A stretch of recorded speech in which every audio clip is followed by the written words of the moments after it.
Example number 3. In the book of Samuel, first book of Samuel, chapter 13, verse number 21. We have here a story about the Philistines and the Israelites. And there will be no blacksmith in the land because the Philistines avoided the Hebrews from having a sword and a lance. And it is written there that Israelites went down to the land of the Philistines in order to sharpen their plowshares and their hewing axes. And in verse number 21 we have "V'haita hapetzira pim lemachreshot uleitim ולשלוש קלשון ולקרדומים להציב הדורבן." This word pim is a very enigmatic term. It appears only once in the Bible. It is a hapax legomenon. Now, how to explain it?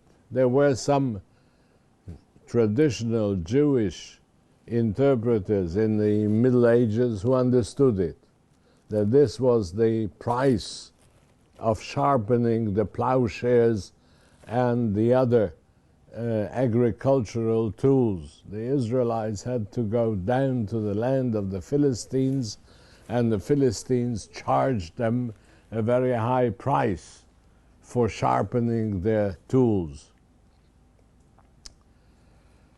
Now the year is 1881 of the Common Era. A German biblical scholar came to Jerusalem. He excavated above the spring of Gihon in the so-called area of the city of David, which is the ancient core of the city of Jerusalem. His name was Hermann Guthe, G-U-T-H-E. He excavated there and found some houses. In one of the houses upon the floor he had a collection of some small, very tiny scale weights made of stone. They were dome-shaped with a flat base, so they were fitted to be put on a scale pan when one was weighing silver. They put lumps of silver on one pan of the scale, and on the other pan they put the weights to weigh the silver. This was the method of payment before the invention of coinage. Coinage was introduced for the first time in Western Turkey of today, in the kingdom of Lydia in the 7th century BC. And the use of coinage arrived to Palestine only a century or century and a half later than that, after it got spread to the Aegean world and to the rest of the Eastern Mediterranean. In any case, the payment in transactions was by weighing the silver. The silver was in pieces which were cut off a large block of silver, which means it looked like a chocolate bar of today. It had some lines along which they could break off some pieces, and therefore we have in the Bible the term betza kesef, a piece broken off of silver. That term is used until this very day in spoken Hebrew.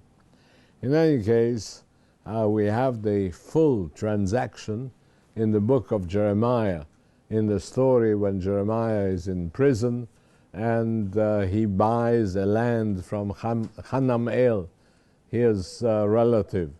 And the description there in the book of Jeremiah shows the payment, how he weighs the silver and how they write the contract of the purchase between the two parties. In any case, this discovery of Hermann Gute was repeated many more times. So we have many hundreds of such dome-shaped weights from the kingdom of Judah. They are based on the basic unit of 1 shekel. 1 shekel is 11.35 grams. And so they have weights of 1 shekel, weights of 2 shekel, weights of 4 shekel, up till 16 and even more shekels. On the other hand, we have also fractions of the shekel.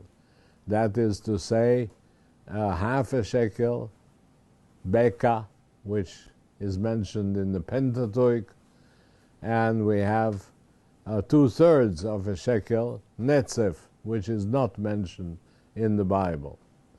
Now these dome-shaped stone weights, small stone weights, they were marked on their top with Egyptian hieratic numerals and an emblem representing the term shekel. Among them, we find a series which have the word payim, Pei Yud Mem, which is exactly similar to the pim mentioned in the verse in the first book of Samuel, which I read to you before. So pim means 1/3 of a shekel of silver. And those interpreters, medieval interpreters, they were right, saying that the Israelites had to pay exaggerated sums of silver for the sharpening of their agricultural tools, as mentioned here.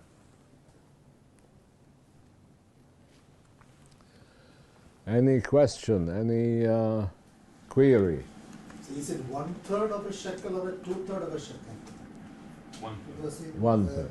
Verse 21 it says the charge was 2/3 of a shekel in one of the English versions. It depends on the study of the shekel weights. There's a New English translation that says 2/3 of a shekel for this and 1/3 for something else. But Yeah. I don't know where the 1/3 is in that passage. 1/3 was shekel sharpened the axis. Anyhow, the term pim became very clear through this archaeological discovery when upon those dome-shaped hills appeared the Hebrew characters Pei Yud Mem very clearly. By the way, the Yud is a consonant, so it has to be read as Payim and not Pim, as the Masoretic traditional punctuation of the word is. Okay? Yes? The question about the medieval interpreters as to whether the interpretation had been passed down from generation to generation. No. This was their intelligent guess. The answer is no.